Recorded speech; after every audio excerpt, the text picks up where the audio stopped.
அனைவருக்கும் வணக்கம். இந்த காணொலியில் நம்ம என்ன பார்க்க போகிறோம்னா, சிலம்பத்தில் ஒரு சண்டை பிரிவு தான். இது கற்றுக் கொடுத்த ஆசான் சிதம்பரத்தில் உள்ள ராஜாராமன். அந்த ஆசான் தான் இந்த பாடம் கற்றுக்கிட்டோம். செஞ்சு காட்டுறோம். பிடிச்சிருந்தா லைக் பண்ணுங்கள், ஷேர் பண்ணுங்கள். ஸ்டார்ட்.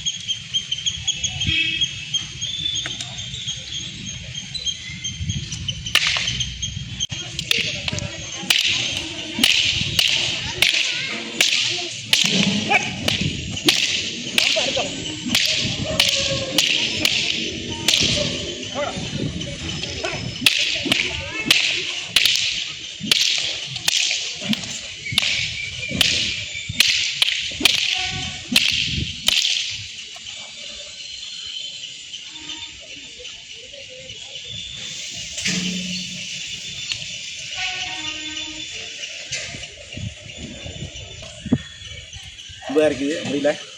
இதோட வீடியோ முடிச்சுக்கோம்.